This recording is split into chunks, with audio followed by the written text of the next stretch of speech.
Merci, merci de nous accueillir. Donc, je travaille chez Watson dans toute l'entité qui déploie des projets cognitifs chez les clients très nombreux qu'on a la chance d'avoir en France. Je voudrais vous faire une introduction assez rapide sur tout ce qui est cognitif Olivier. Et les impacts. Vous avez besoin de ça ou pas? J'ai pas de slide. Super, ok. Et les impacts sur le... Non, 5 minutes, ça devrait aller. Et les impacts sur la distribution. D'abord, la première chose que je voudrais regarder, c'est que, bon là on est en train de discuter ensemble, puis après vous aurez les tables rondes et autres. La première chose qu'il faut bien noter, c'est que là on fait quelque chose qui est extrêmement important, qui s'appelle de l'interaction entre les hommes. Et ce sont des interactions qui sont absolument magiques à observer, parce qu'elles sont à la fois extrêmement riches, la quantité d'informations qu'on est capable d'échanger avec des mouvements, je bouge, je parle, j'ai des intonations, je fais des gestes. Et j'envoie à la fois des mots, du sens, des émotions. Donc ils sont extrêmement riches quand on échange entre nous, et qui sont à la fois extrêmement faciles pour vous pour les capturer. Depuis que vous êtes tout petit, vous avez appris à décrypter tout ça, à enregistrer tout ça. Et donc ça ne demande pas du tout d'énergie pour vous pour capturer toute cette densité d'informations. Et c'est tout ce qui fait la beauté de la relation humaine, qui est extrêmement importante dans le domaine de la distribution.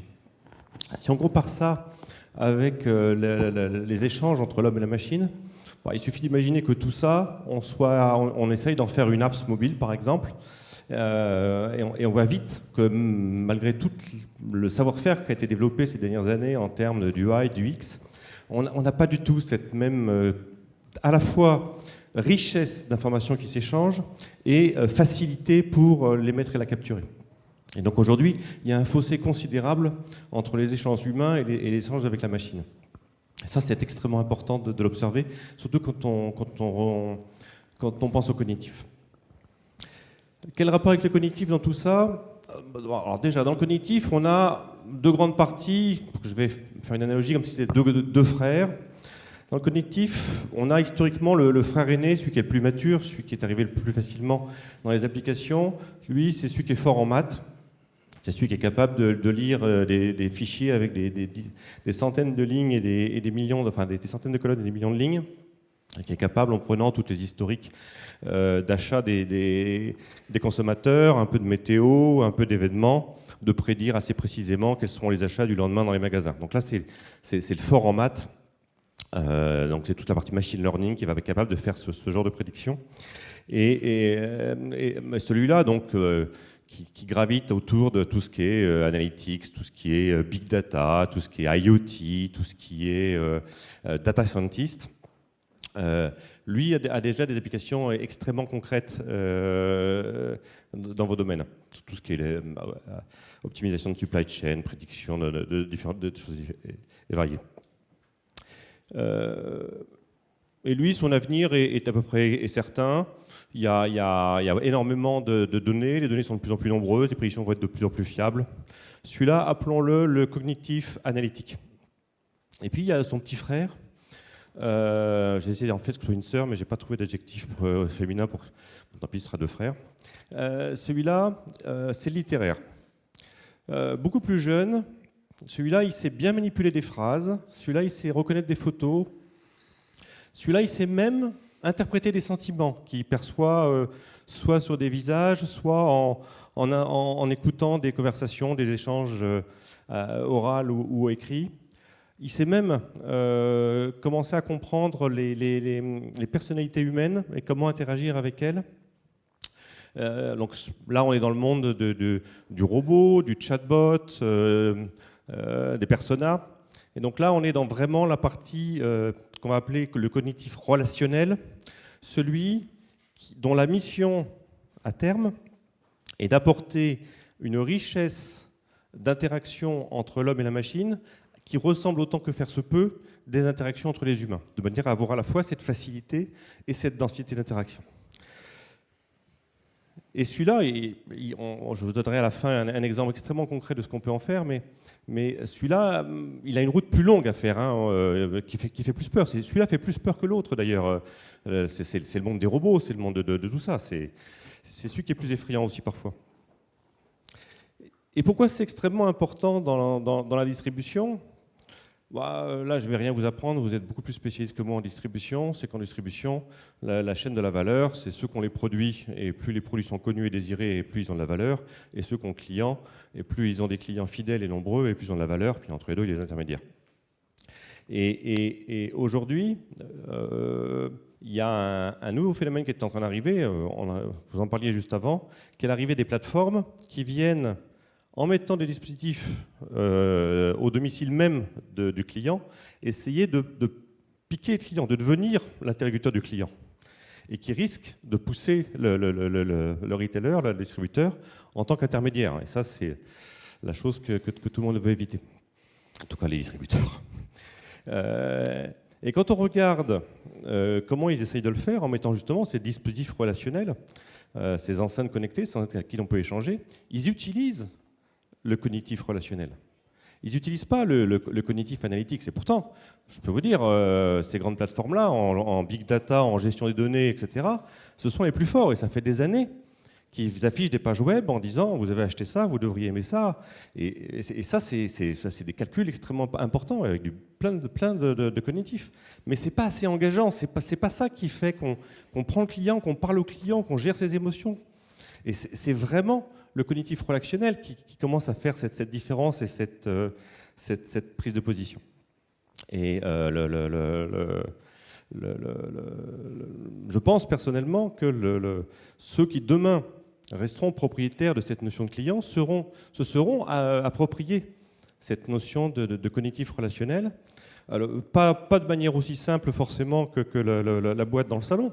Il y a tout un tas de manières d'insérer ces dispositifs-là, soit à l'intérieur de canaux digitaux, soit à l'intérieur de canaux physiques que sont les magasins, soit directement en face des clients, ou soit en intermédiaire, en aidant les vendeurs qui eux-mêmes parlent aux humains pour les rendre plus pertinents. Et tout ça, c'est ça qui va permettre aux dispositifs actuels, digitaux ou physiques, d'arriver à répondre à cette exigence qui a aussi été signalée des consommateurs, d'avoir en face de lui quelqu'un qui est partout, quelqu'un qui connaît tout sur lui, quelqu'un qui est extrêmement pertinent. Et l'humain seul ne peut pas y arriver s'il n'est pas assisté et ou démultiplié par ce type de dispositif. Donc je pense vraiment que c'est ce cognitif relationnel qui va jouer de plus en plus un rôle important dans le niveau de la distribution. Juste pour conclure, et pour ne pas opposer malgré tout ces deux dispositifs, ces deux cognitifs, le cognitif analytique, le matheux, et le cognitif relationnel, le littéraire, il y a une autre chose qui est extrêmement importante à comprendre, c'est que ce dispositif de cognitif relationnel génère énormément de données sur les émotions des clients. Pourquoi est-ce qu'à ce moment-là, ils ont acheté? Pourquoi à ce moment-là, ils n'ont pas acheté? Pour décrypter la manière pour les clients appréhendent l'acte d'achat. Et ces nouvelles données peuvent être reversées au cognitif analytique pour analyser, comprendre et décrypter encore davantage ces actes d'achat et transformer la manière dont on interagit avec les clients. Et ça, c'est un phénomène qu'on a observé nous-mêmes dans les premières expérimentations et qui arrive extrêmement tôt. Juste pour conclure, je vais vous citer une expérimentation qu'on a faite. Alors, ceux qui me connaissent la connaissent par cœur parce que c'est une histoire qui m'a vraiment interpellé quand je l'ai appris il y a quelques mois et qui m'a fait voir une chose différente sur la manière dont ces dispositifs-là allaient transformer le monde de la distribution. Donc c'est un chatbot qu'on avait fait avec un distributeur de vêtements sportifs. Alors c'était il y a quelques années. Alors en fait c'était il y a 18 mois, mais dans le monde du cognitif tout va très vite, on n'a pas tout à fait les mêmes échelles de temps. Donc il y a très longtemps, c'était il y a à peu près 18 mois. Donc il y a 18 mois, vous pensez bien, un chatbot extrêmement simple qui donnait des conseils sur la manière d'acheter un blouson. Bon, il a donné des résultats, un petit chatbot, un petit trafic, tout allait bien. Il y a 18 mois, on ne faisait rien d'extraordinaire dans le domaine. Et la conclusion du responsable marketing qui pilotait l'opération était de dire, en écoutant l'analyse de ce que me disaient les clients à travers ce chatbot, j'ai compris un truc qu'on aurait dû tout savoir, je suis sûr qu'on le savait. qui est que pour les blousons simples, les blousons d'entrée de gamme, les premières questions que posaient les clients, c'était quelles étaient les couleurs disponibles. Et pour les blousons techniques, ceux qui étaient plus sophistiqués, les premières questions que posaient les clients, c'était la tenue au froid. Est-ce que celui-là, je peux sortir à -10 ou à -15 ou à -20 et immédiatement, j'ai transformé la manière dont mes articles étaient présentés en magasin en organisant par couleur les entrées de gamme et par tenue au froid les produits techniques. Et donc là, on voit bien, et encore, on est très loin de ce qu'on sait faire aujourd'hui. Il n'y avait pas encore de compréhension des émotions, d'analyse de tout ça. On est juste sur des actes d'achat simples. Comment ce petit canal relationnel et ces capacités analytiques qui vont derrière sont capables d'apporter de la connaissance qui était certainement quelque part dans l'entreprise, mais extrêmement difficile à capter, pour en faire un levier sur des canaux qui sont nettement plus volumineux qu'étaient chez lui les canaux physiques. Donc voilà, donc ça donne bien, déjà à l'époque, le type d'impact qu'on peut avoir avec ce type de dispositif. Voilà à peu près un tableau très rapide de ce que je pensais être important en tout cas sur la partie cognitif et distribution. Merci de votre attention. Merci Olivier pour cette intro. Avec nous effectivement donc messieurs, donc tous les trois on échange sur cette transformation du retail grâce à l'intelligence augmentée. Martin Sauer donc à ma droite, Manutan donc à la tête du digital, Romain Nkoukou, Victor Richard donc vous avez cofondé avec votre associé spécialiste de la connaissance client, et Dimitri Gibaud, expert en IA chez IBM France. Dimitri, peut-être première question pour vous là, quand on parle effectivement avec Olivier la collecte, analyse, exploitation de la data, c'est quoi les dernières avancées technologiques là, toutes fraîches? Oui, donc on l'a vu un peu à la NRF, là, et Olivier en a parlé sur la partie de cognitif matheux et cognitif émotionnel. Quand on parle depuis longtemps de effectivement le langage naturel, comment comprendre les intentions, le vocabulaire, les émotions, les sentiments, l'empathie, la voix. Et quand on parle de la voix, on parle maintenant de la voix en mode multilocuteur, donc plusieurs personnes dans un environnement qui devient bruyant, donc vraiment la voix de tous les jours. L'image, traitement de l'image, reconnaissance d'image, beaucoup de choses à NRF qu'on a montré aussi sur IBM sur la reconnaissance par similarité visuelle, et puis la nouvelle frontière de la vidéo. Comment ça ? Donc tout ça, ça a beaucoup évolué, c'est maintenant mature. Il y a une révolution qui est sous-jacente qu'on voit moins, qui est la révolution du small data, où finalement, comment apprendre avec moins de données. On se rend compte que tous nos clients n'ont pas forcément des milliers de données, des milliers d'images taguées, etc. Et donc comment avoir des algorithmes qui apprennent plus vite avec moins de données. C'est tout l'enjeu derrière des réseaux neuronaux, du knowledge graph. Alors après, la question subsidiaire, c'est tout ça pour faire quoi ? Pour faire quoi ? Comment transformer l'expérience client grâce à ces données ? Et on a vu beaucoup de choses, notamment la transformation en amont, avec une meilleure offre ciblée, comment tirer parti de l'historique des ventes, des réseaux sociaux, de la météo, un peu le cognitif mathématicien dont parlait Olivier, pour avoir un assortiment et une offre spécifique de chaque magasin, quartier par quartier, ville par ville. Première étape. Et puis deuxième étape, c'est permettre aux consommateurs de s'exprimer en langage naturel, enfin d'exprimer, d'interagir normalement, de manière humaine, sans avoir une structure plus ou moins jolie d'un formulaire ou une arborescence produit qui va le forcer dans ses choix. Et puis la dernière étape, c'est utiliser toutes ces données pour personnaliser la relation cliente. Donc vraiment avoir quelque chose qui individualise, personnalise et est pertinent finalement. Et cet entraînement des systèmes cognitifs, là, ça prend du temps, c'est complexe, alors, ça fait appel à quelles compétences c'est pas, enfin, tout ce qui est cognitif, c'est pas des magiciels. Il n'y a pas de magie, non, hélas. Il faut quand même bosser un peu en amont. Donc il y a une partie préparation des données, nettoyage, qui reste valable dans tous les domaines. Et puis une partie ingestion, learning, sachant qu'on va dans des projets agiles, des cycles courts maintenant. On parle de semaines, on ne parle pas de mois, on parle de semaines. Et ce que nos clients font en place d'ailleurs parfois eux-mêmes, comme Martin l'a évoqué. Martin, justement, là, parmi vos défis donc chez Manutan, vous devez réduire ce time to market, notamment dans votre déploiement en Europe. Je rappelle, Manutan, le premier fournisseur en Europe sur tout ce qui est produits, services aux entreprises, ça va de la fourniture de bureaux classique, j'ai envie de dire, même si rien n'est classique, aux équipements informatiques, etc. Donc, racontez-nous vos projets, Martin, chez Manutan, centrés sur cette qualité de relation client et, je le précise aussi, évidemment, fournisseur. Je pense que, comme le disait Régis Schulz, la question c'est quels sont les vrais gros irritants, parce que les exigences clients, elles augmentent tous les jours, notamment avec des acteurs comme Amazon, Uber, etc., qui placent le niveau d'attente des clients à la question de l'expérience parfaite. Et je pense que chez nous, la question du temps d'attente, elle est partout. Est-ce que le site il est lent? Est-ce que quand je pose une question, j'ai une réponse instantanément, etc. Et c'est là où toutes ces technologies-là nous aident vraiment. Alors c'est vrai qu'on a commencé de manière assez classique sur les questions de SAV notamment, où là, avoir une réponse à sa question, c'est vraiment hyper critique.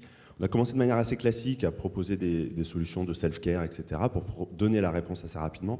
Et très vite, on s'est retourné notamment vers IBM pour essayer de comprendre comment le cognitif pouvait nous permettre de passer à l'étape d'après. Alors, l'étape d'après, c'est quoi? C'est typiquement un bon exemple, c'est quand vous faites une demande de retour, par exemple, on vous demande dans un grand menu déroulant quelle est la cause de votre retour. Sauf que nous, les termes qu'on utilise ne sont jamais ceux d'un client, et un client va utiliser un terme qu'un autre n'utilisera pas ou ne comprendra pas. Et c'est là qu'on commence à regarder comment justement créer un système cognitif qui va justement être apprenant, et sur le client va pouvoir utiliser ses propres mots, que ce soit dans un chatbot, au téléphone, dans un email, en face à face avec un commercial, et justement de pouvoir apprendre, analyser les mots qu'il utilise et pouvoir améliorer l'expérience client autour de ça. Et ce qui est très fort là-dedans, c'est que derrière, on peut apporter la solution la plus adaptée instantanément, parce que c'est ce que cherche le client. Il ne cherche pas à lui dire « Ok, merci, on a pris votre demande, on vous rappelle dans 24 heures ». Ça n'existe plus. Aujourd'hui, on va avoir une réponse instantanée. Sauf que souvent, on a besoin d'avoir beaucoup d'informations pour pouvoir apporter la meilleure des solutions. Et c'est là où on déploie justement, comme le disait Dimitri, des petits POC très très rapides, dans lesquels très vite, on va tester avec des utilisateurs, comprendre, essayer de voir comment on insère ces solutions-là aussi dans le parcours client, parce que ce n'est pas totalement, tout le temps naturel pour le client d'utiliser ces technologies-là, et ce qui nous permet d'apprendre et de faire ça. Là où avant, on aurait fait un énorme projet qui aurait duré 12 mois et sur lequel on aurait créé un effet tunnel et probablement jamais atteint les résultats. Donc c'est vraiment cette approche itérative qui fonctionne bien, mais c'est vrai qu'on est encore au début, je pense, mais dans la question de l'instantanéité, ces solutions-là sont hyper puissantes. Merci. Romain, comment vous conseillez vos clients là, chez Victor et Charles? Je le rappelle, donc spécialiste de la relation et de la connaissance client même. Victor et Charles, comme Victor Hugo, je crois, et Charles de Gaulle, c'est ça. Exact. Français même connu à l'étranger, évidemment. Donc, admettons, là, je prends l'exemple, je suis distributeur français face à des géants américains. Comment je peux rivaliser en termes d'expérience client, de personnalisation de cette relation? Le premier constat, c'est que c'est clair qu'essayer de lutter et de rivaliser contre ces géants du e-commerce, c'est très compliqué. Donc, ce qui est intéressant, en revanche, c'est que c'est ces géants du e-commerce qui ont permis d'insuffler la dynamique d'aujourd'hui. La dynamique d'aujourd'hui, c'est la suivante, c'est que les clients, peu importe l'achat qu'ils vont faire, ils attendent une expérience personnalisée qui leur ressemble de plus en plus. Et pour délivrer ça, l'avantage des commerces traditionnels, les commerces physiques qui existent jusqu'à maintenant et de toutes les industries, c'est le physique.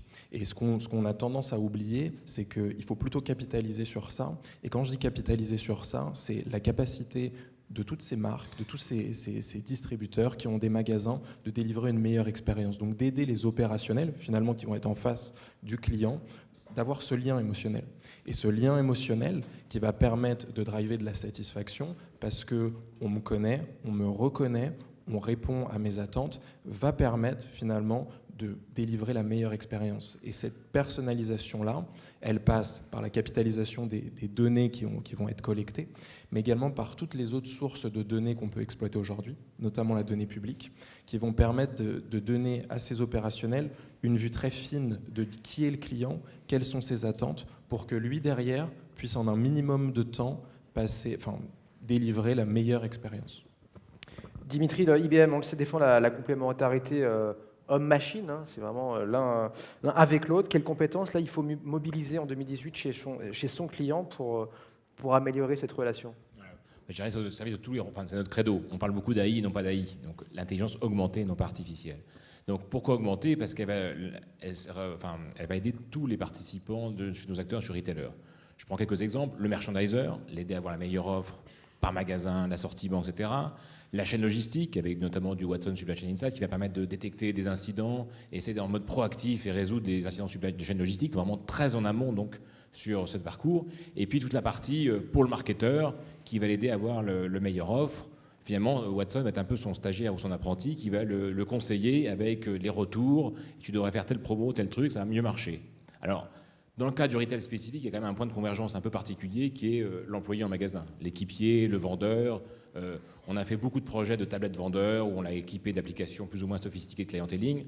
On se rend compte aujourd'hui qu'avec l'IA, on peut lui donner vraiment un coup d'avance et avoir non seulement l'historique des ventes, la partie back-office, click and reserve, save the save, mais aussi toute la partie beaucoup plus personnalisée et comment l'IA va lui donner un moteur de recommandation puissant pour avoir un discours de qualité en face de ses clients. Donc c'est vraiment la partie employé, enfin la partie bien sûr consommateur nous intéresse, mais aussi employé, comment l'IA va lui permettre d'être plus efficace et plus performant dans sa relation. Chez Manutan, vous Martin, l'employé, là, est-ce que vous cherchez aussi à améliorer l'expérience de son côté? C'est sûr que pour nous, c'est l'axe majeur en fait, qu'on essaie de développer. Parce que je pense qu'on connaît tous un peu l'effet miroir de se dire que quand on a un problème d'expérience client, dans 90% des cas, c'est qu'il y a un problème d'expérience employé à la base. Quand on creuse vraiment et qu'on descend dans la partie immergée de l'iceberg. Et je pense qu'aujourd'hui, par exemple, on a 3 grands sujets. Un sujet, c'est la supply chain. C'est qu'aujourd'hui, être capable de prédire les problèmes, c'est impossible pour les équipes d'être en proactif. Ils sont toujours en réactif. Et ça, on a besoin de technologie pour faire ça, parce qu'on gère des centaines de milliers de commandes par jour. Donc, être capable d'analyser tout ça manuellement, c'est juste impossible. Le deuxième sujet, c'est pour les commerciaux. Pareil, nos commerciaux ne sont pas des data crunchers, ne sont pas des data scientists, donc ils ont besoin d'être accompagnés pour leur dire « va visiter tel client », qui sont une combinaison de plein de critères qui vont permettre d'optimiser, sa tournée, on va dire, physique, mais aussi d'aller voir les clients sur lesquels il y a vraiment un intérêt. Et le troisième, c'est effectivement le chargé de relations clients qui va recevoir un appel, qui a besoin instantanément d'avoir toutes les informations, mais qui sont pertinentes par rapport à la demande qu'il est en train d'avoir. Parce qu'on a tous créé des espèces de vues 360 dans lesquelles il y a des dizaines de données sur un tableau, sauf que le chargé clientèle, il a le client au téléphone, il lui faut les 3-4 informations qui sont vraiment pertinentes, qui vont l'aider à apporter la bonne réponse. Et c'est vrai que là, les technologies IA, cognitives, etc. sont très puissantes, parce que ça a un vrai relais, et surtout elles sont hyper bien acceptées par les employés, parce que ça répond à des vrais problèmes qu'ils ont au quotidien, et ça leur permet d'avoir une réelle satisfaction à la fin de la journée. Romain, même question, même punition pour vous, là, quand vous conseillez une marque de prêt-à-porter, pour prendre cet exemple-là, parce que je sais que c'est dans votre secteur, chez Victor et Charles, voilà, comment les conseils là-dessus pour être encore plus en phase avec sa communauté? Alors, on peut la citer, hein, c'était la marque Vanessa Bruno, qui est l'un de nos clients. Et donc, leur demande était la suivante. Ils ont fait le constat qu'ils ne connaissaient pas assez bien leurs clientes, parce que là, exclusivement des femmes, et pourtant, leurs clientes, c'est leur communauté. Et cette communauté, si je veux personnaliser ma relation, j'ai besoin de la connaître pour être toujours plus pertinente. Donc ce qu'on a fait, et notamment à travers la donnée publique, c'est être capable de finalement faire un mapping de cette communauté en identifiant des tranches d'âge fortes dans lesquelles on pouvait retrouver la plupart des clientes. Au sein de ces tranches d'âge identifiées, on a fait finalement un profil type avec une granularité de l'information très, très, très précise qui permettait pour chacune des typologies, d'identifier les univers de marques dans lesquels elles se retrouvent, quels sont les influenceurs sur les réseaux sociaux qu'elles suivent, quel est le type de poste, quel est le type de secteur dans lequel elles travaillent. Et finalement, avec cette analyse très fine de chaque profil de client et surtout quelle était l'utilisation qu'elle faisait des réseaux sociaux et quels étaient les univers de marques dans lesquels elle se retrouvait, derrière la marque est beaucoup plus pertinente quand elle raconte son histoire, quand elle se met en scène auprès de ses clientes, en identifiant beaucoup mieux ses cibles, mais aussi en capitalisant sur sa communauté, en identifiant des ambassadeurs. Parce qu'on s'aperçoit que, bien sûr, il faut toujours des nouveaux clients, mais au sein de ses propres clients, parfois, il y a des ambassadeurs qui dorment, ça va être des gens qui sont importants sur les réseaux, la marque ne sait pas ça. Et donc, en identifiant ces ambassadeurs, derrière, on peut faire vraiment du one-to-one, utiliser la micro-communauté de ces gens pour déjà les récompenser et en remercier, dire on sait que vous êtes une cliente fidèle et on a envie de vous mettre en avant. Et finalement, en comprenant très bien qui est ma communauté et en étant capable de cibler chaque individu, comment je peux toujours mieux interagir, comment je peux toujours plus créer de relations avec lui, derrière, ma fidélisation s'en ressent. C'est pas le sujet de cette table ronde, on en reparlera d'ailleurs plus tard dans la matinée, mais RGPD, là, est-ce qu'il y a un sujet, Dimitri? Est-ce que c'est une question forcément qui intéresse tout le monde? Il y a forcément une question, il y a d'abord une réponse technique, et c'est notre boulot, les data centers, la privacy, etc. Il y a une réponse organisationnelle, et c'est aussi un peu notre boulot. Mais par contre, sur la partie spécifique à la GDPR et l'AI, en fait, je veux bien insister là-dessus, IBM, on a fait le choix de l'AI pour le business. Donc les données appartiennent à nos clients. Ce que va apprendre Watson grâce à Manutan, Staples n'en profitera pas et vice-versa. Chaque donnée, donc les données restent propriété de nos clients, de bout en bout de la chaîne. Alors bien sûr, une partie sécurisation technique pour être compliante et organisationnelle, mais on croit beaucoup à l'appropriation des données par nos clients et c'est ça qu'on l'entend. Chez Manutan, Martin, il y a non pas deux camps, mais pour faire simple, parce qu'on aime bien simplifier, nous les journalistes, comme vous le savez, il y a ceux qui disent c'est super, avantage concurrentiel et tout le reste. Et puis il y a ceux qui sont un peu dubitatifs ou un peu plus réservés, on va dire, sur les conséquences de cette réglementation européenne qui s'imposera, évidemment, on le rappelle, à tous à partir de, parce que ça peut être date butoir, mais à partir de mai 2018. Ouais, alors moi je fais vraiment partie des dubitatifs et des inquiets. Racontez-nous. Parce que je pense que cette question-là, si je fais simple aussi, il y a les marques qui ont des relations très régulières avec les marques digitales, avec leurs clients. Ouais. Les Google, Facebook, etc., sur lesquels on se connecte tous les jours et on a envie de ces services-là parce qu'on les utilise tous les jours. Et eux, effectivement, en gros, ils vont imposer à tous leurs utilisateurs de dire oui, oui, oui, oui, oui, et pour pouvoir utiliser des données, sinon ils n'auront pas accès à leur boîte mail, etc., etc. Et après, de l'autre côté, il y a les plus petites marques, ou les marques qui ont des interactions beaucoup moins régulières. C'est votre cas chez Manutan? On commande tous les combien? Nous, on a beaucoup de clients qui vont passer une seule commande par an, par exemple. Une seule par an? Oui, en fait, parce qu'il y a l'entreprise qui, elle, va commander très régulièrement, mais par contre, vous, moi, etc., on va peut-être commander 1 ou 2 fois par an. Et là, très sincèrement, on est beaucoup plus inquiet sur le fait de dire, même en expliquant en quoi ça va améliorer l'expérience client, la personnalisation, etc., que les gens assez systématiquement disent non, non, non, parce que moi je suis juste venu acheter une chaise de bureau et donc j'ai besoin de tout ça. Et donc, derrière, nous empêcher de pouvoir exploiter cette donnée-là à des fins soit de personnalisation de la relation client et donc de satisfaction client ou de développement business. Et c'est vrai que moi je prédis à court terme en tout cas que ça va être les gros encore une fois qui vont tirer leur épingle du jeu de tout ça et que les petits, et on parle aussi dans la presse par exemple un petit blog, est-ce que vous allez dire à un petit blog dans lequel que vous avez trouvé sur un résultat de recherche de Google parce que vous avez cherché comment faire telle formule sur Excel, est-ce que vous allez dire oui, oui, utilise mes données? Vous allez probablement dire non, et du coup, il ne pourra pas tirer ses revenus de Criteo, enfin, toutes les technologies de retargeting, et donc il risque de voir ses revenus baisser. Donc l'approche qui a été choisie par l'Europe de dire c'est une décision par site risque d'avoir des gros impacts, je pense, sur plein d'industries, notamment sur les petites marques. Bon, c'est un sujet qui monte évidemment, et on n'a pas fini d'en reparler. Dimitri, on arrive au terme de cet échange. Je ne sais pas, un conseil peut-être à donner aux retailers qui voudraient accélérer, mieux maîtriser, s'approprier ces technologies de cognitive computing. Pardon. Enfin, un conseil d'être un peu fort, mais on a vu que le champ des possibles est énorme. Il y a beaucoup d'implémentations, ça bouge très vite. D'ailleurs, dans l'atelier de 10h50, on va venir dans le détail de tous ces cas d'implémentation, mais je dirais il y a plusieurs moyens d'entrée. On a dit ou par une start-up, par une appropriation semi-autonome ou autonome, par des solutions packagées IBM de Watson pour Client. Je dirais le point de départ à chaque fois, c'est l'expérience client et comment finalement définir l'expérience client, le to-be de l'expérience client, et puis un petit peu de doigté au début quand même pour choisir les bons projets, pour embarquer dans le train cognitif qui va faire que le premier projet va financer des autres. Et donc avoir des gains rapides qui vont permettre de s'embarquer vraiment dans une démarche de transformation d'entreprise versus projet par projet, pilote par pilote, etc. Merci à tous les trois. Merci, messieurs. Merci.